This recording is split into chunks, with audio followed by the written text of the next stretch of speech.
Hello everyone, আমার নতুন আরও একটি ভিডিওতে তোমাদের সবাইকে ওয়েলকাম। সবাই নিশ্চয়ই ভালো আছো, আর আমরাও কিন্তু সবাই ভালো আছি। তো শীতকাল পড়ে গেছে, আর শীতকালে তো বিয়ে একটু বেশি হয়। তো কার কার বিয়ের নিমন্ত্রণ কটা পড়েছে সেটা জানিও। আমাদের আপাতত একটা নিমন্ত্রণই আছে। যাই হোক, আজ হচ্ছে শুক্রবার, তো বিকেল বিকেলে না একটু বাজারে গেছিলাম, সোনাও সাথে গেছিলো। ঠান্ডার মধ্যে ভেবেছিলাম ওকে নেব না, কিন্তু বাড়িতে একদমই থাকবে না, আমাকে যেই রেডি হওয়া দেখেছে ও বেরোবে। তো মা ভাবলো যে না, আমি বেরিয়ে যাওয়ার পরে তো কান্নাকাটি করার থেকে ভাবলাম যে একসাথে নিয়েই বেরোই। তো যাই হোক, আমার আগের একটা কোমর বিছা ছিল, সেটা হঠাৎ বের করে দেখছি ছিঁড়ে গেছে। পড়ার সময় তো ছেড়েনি, তো তাই জন্য একটা কোমর বিছা কিনেছি। আর সোনার এই যে আগের জল খাওয়ার এই একটা স্টিলের বোতল তো আছে, ওটা তো আমি বেশি করে মুখ কেটে নিয়েছি বলে বেশি জল পড়ে, আর কোথাও বাইরে ব্যাগে নিয়ে বেরোলে না সব কিছু ভিজে যায়। তাই জন্য ট্রাভেলিংয়ের জন্য এমন একটা বোতল কিনেছি, এগুলো থেকে জল পড়বে না। তো যাই হোক, কিনলামই। ওই পাইপ দিয়ে ওভাবে টেনে টেনে, বুঝতে পারছে না জল, ওটা এখনো শেখেনি, তো কদিন থাকতে থাকতে শিখে যাবে। তো আর এই যে ওর জন্য এই দুজোড়া মোজাও কেনা হয়েছে, আর এই একটা টুপিও কেনা হয়েছে। টুপিটা কিন্তু স্কাই কালার লাগছে, কিন্তু এমন না, একদম গ্রিন কালারের, কিন্তু ক্যামেরাতে এমন লাগছে কালারটা দেখতে। তো যাই হোক, আর আমার জন্য একটা টুপি কিনেছি, এই যে বাড়িতে আমি পরবো বলে। এতে এতে বসলে না স্টোলগুলো পরলে সামনে এমন ঝুলে ঝুলে থাকে, অসুবিধা হয়, তাই এই জন্য এটা কিনলাম, যে এটা সেই জন্য পরে থাকবো। আর ওর জন্য একটা কিন্তু প্যাম্পার্সও অর্ডার করেছিলাম, তো প্যাম্পার্সটাও চলে এসেছে। যে 30টা প্যাম্পার্স, যাই এই শীতকালে প্যাম্পার্স সব বাচ্চাদেরই জানো বেশিই লাগে। তো এটা এনেছি কদিন, 15 দিন যাবে কিনা। তো আর এই দেখো আমার সোনার ডান্সটা একটু দেখো, বসে বসে কি দারুণ নাচটা, তাই না? এটা কিন্তু কোনো ডিজে গানে ও নাচ করছে না, হরে কৃষ্ণ গানে কিন্তু নাচটা করছে। আমি এখানে সাউন্ডটা দিলাম না কপিরাইটের জন্য। তো নতুন একটা হরে কৃষ্ণ ট্রেন্ডিংয়ে চলছে গানটা, নতুন মিউজিকের সাথে। তো সেই গানটা শুনলে কিন্তু তাড়াতাড়ি ফোন নেয়, মামার ফোনটা নিয়ে বসেছে, মামার ফোনে চলছিল দেখে, আর ওই গানটা শুনছে। আর বলছি নাচো নাচো, তাহলে কিন্তু শুনতে দেবো, তাই জন্য বারবার নাচছে। তো বসে বসে নয়, শুয়ে শুয়েও কিন্তু নাচ বন্ধ করা যাবে না, শুয়েও নাচ চলবে কন্টিনিউ। তো এটা তো আজকের ভিডিও এই পর্যন্তই। পরে কালকে আমরা যাচ্ছি সবাই নৈহাটি বড় মার দর্শনে। তো সবাই তো জানোই, সবাই নাম শুনেছো, নৈহাটির বড় মা ভীষণ জাগ্রত ঠাকুর। তো আমরা এই দেখো কিন্তু পরের দিন, এখন বাজে কটা, 11:30, এই টাইমের মধ্যে কিন্তু আমরা নৈহাটি এই যে পৌঁছে গেছি। এটা নৈহাটি সেই বড় মায়ের রোড কিন্তু এটা।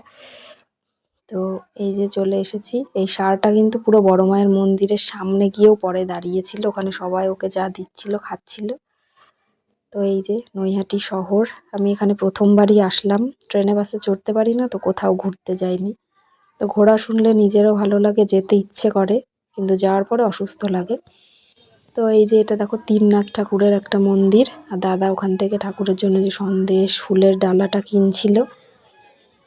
তো আমরা এগিয়ে যাব বড় মায়ের মন্দিরের উদ্দেশ্যে। এখান থেকে আর একটুখানি গেলেই পেয়ে যাব বড় মায়ের মন্দির। তো দাদার জন্য এখানে আসা, দাদা হচ্ছে সোনার জন্য পুজো দেবে বলে মার কাছে বলা ছিল, তাই জন্যই পুজো দিতে এসছি আমরা। তো আজ তো শনিবার, তো ভিড় দাদা বলছিল ভীষণ ভিড় হয়, তো ভীষণ ভিড় হয়, আমি সেটা ভেবেছিলাম ভিড় ঠিক আছে, তাই বলে এই রকম ভিড় আমি স্বপ্নেও মানে ভাবি না। সেই মানে বড় মা যে কি, মানে তাকে দর্শন করা খুবই দুর্লভ, ভাগ্যে না থাকলে তাকে দর্শন পাওয়া সম্ভব নয়, গিয়েও ফিরে আসতে হবেই। তো আমরা গেছি, সেই লাইন মানে আমি ফার্স্টে দাদার দিকে সব কেনাকাটা করছে, বলছে তুই লাইন দে গিয়ে আগে।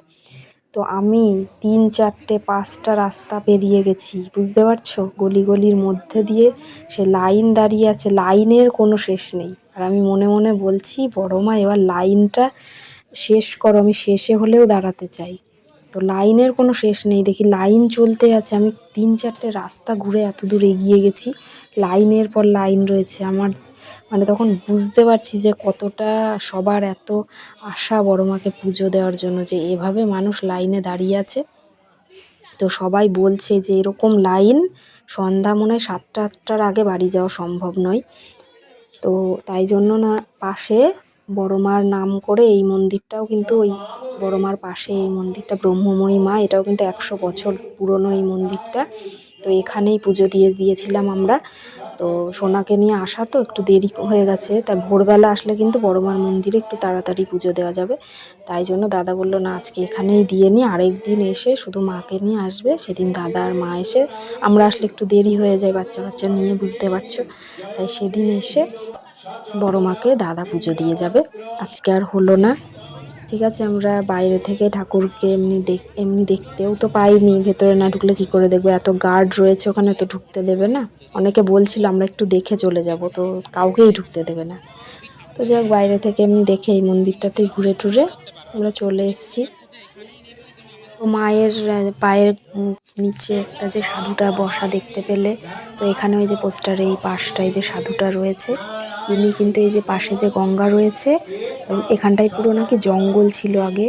তো উনি এখানে থাকতো, তপস্যা করতো। তো ওই জলে নাকি একটা পাথর ভাসা উনি দেখতে পেয়েছিল। তো উনি সেটাকে তুলে এনে কিন্তু এখানে পুজো করতো। তারপরে সেটা জাগ্রত হয়ে যায়, সেই পাথরেই প্রথমে পুজো হতো, তারপরে এই মূর্তি তৈরি হয়, তারপরে ধীরে ধীরে সব জঙ্গল পরিষ্কার এখানে এরকম বড় মন্দির তৈরি হয়। তো এইসব গল্প শুনলে অনেক ভালোও লাগে, অনেক জাগ্রত মা সেটা বোঝাই গেছে। যেহেতু 100 বছর পুরনো, সেখানে একটা শক্তি তো অবশ্যই আছে, তাই না? এতদিন ধরে একটা জিনিস পুজো হলে সেখানের একটা শক্তি অবশ্যই বেড়ে যায়, এত ভক্তের সমাগম, এত সবার ভক্তি, মা তো অবশ্যই আছে। দুটোর মধ্যে বাড়িতেও এই যে পৌঁছে গেছি, তো এসে একটু ছাদে একটু বসলাম। তো আমার সোনা তো ও তো আর বসে থাকবে না, এই যে এদিক ওদিক ওর সঙ্গে ঘুরতেই হবে। আমি তো আগেই বলেছি আমি না ট্রেনে বাসে চড়তে পারি না। তো ঘুরে এসে দেখো চোখ মুখের অবস্থা এমন, মাথাটা কেমন করে ট্রেনে ফেনে ঘুরে এসে। তো কি করব, যাই হোক ঘুরে আসতে পেরেছি ভালোভাবে, এটা অনেক। তো আর দেখো এই যে পুজোর এই ডালাটায় ফুল টুলগুলো যা ছিল, ধূপকাঠি মোমবাতি, ওগুলো তো ওখানে নিয়ে নেয়। তো আর এই যে সন্দেশ প্রসাদগুলো দিয়েছে, আর আলতা সিঁদুর এগুলো সব আবার ফেরত দিয়ে দিয়েছে। জানি না আলতা সিঁদুরগুলো নেয় না আবার দিয়ে দেয়, ওখানে দেখলাম ঠেকিয়ে আবার দিয়ে দিল।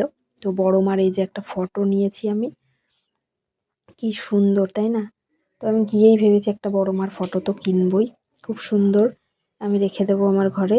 তো আমার ভিডিওগুলো যারা স্কিপ না করে দেখছো অসংখ্য ধন্যবাদ। আর চ্যানেলটি যারা এখনও সাবস্ক্রাইব করনি প্লিজ সাবস্ক্রাইব করে পাশের বেল আইকনটা কিন্তু প্রেস করে দেবে।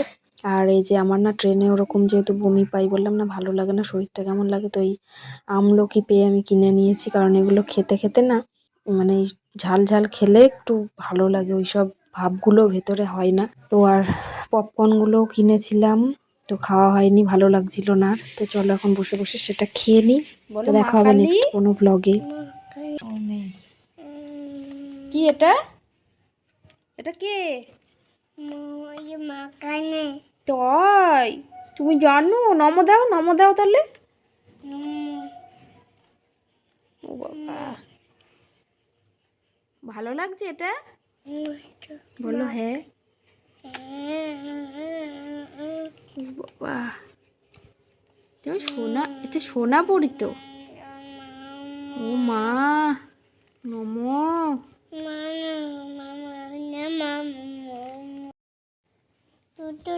কি মামা?